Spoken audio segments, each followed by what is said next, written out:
حبشہ تشریف لائے ہیں۔ میں اسی سرزمین سنتھال پرگنہ میں تحریک اہل حدیث کی تاریخ کو میں تھوڑا سا یعنی مختصر انداز میں پیش کرنے کی کوشش کروں گا۔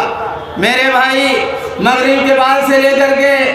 اب تک میں سن رہا تھا کہ تمام علماء کرام، صحابہ کرام کی فضیلت، تاریخ اہل حدیث اور کسے اہل حدیث کہا جاتا ہے، یہ اہل حدیث کیا ہے، اہل حدیث کا معنی کیا ہے، اہل حدیث کہنے کا مطلب کیا ہوتا ہے۔ تو خلاصہ کلام یہ ہے کہ اہل حدیث کوئی فرقہ نہیں، بلکہ اہل حدیث ایک جماعت ہے، اہل حدیث مذہب ہے، کتاب و سنت کی شیدائیوں کو کہا جاتا ہے، جو ٹھیٹ اسلام نبی کریم صلی اللہ علیہ وسلم پر نازل ہوا تھا، جو نبی کریم صلی اللہ علیہ وسلم جس شریعت کو لے کر کے دنیا میں تشریف لائے تھے، اسی شریعت کے ماننے والے اور اسی شریعت کے پرچار کرنے والے، جس شریعت پر عمل کرنے والے، انہی لوگوں کو اہل حدیث کہا جاتا ہے میرے بھائی۔ خلاصہ کلام وہی ہے، یہی ہے میرے بھائی۔ تو ہم کتاب اور سنت کی شیدائی ہے میرے بھائی، کتاب و سنت کی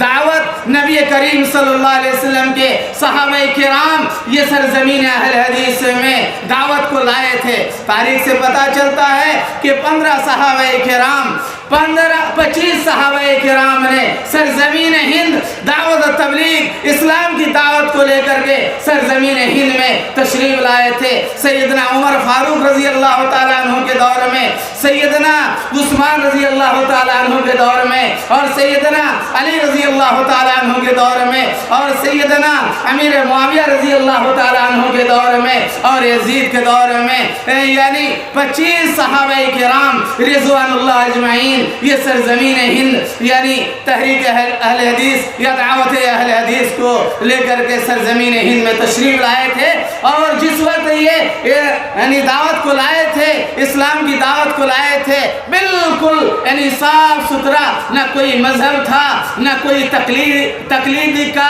شوشہ تھا، بالکل کتاب اور سنت کی دعوت تھی میرے بھائی۔ یہ تو نشاط ثانیہ میں دوسرے مرتبہ جب یہ سن یعنی 600 کے بعد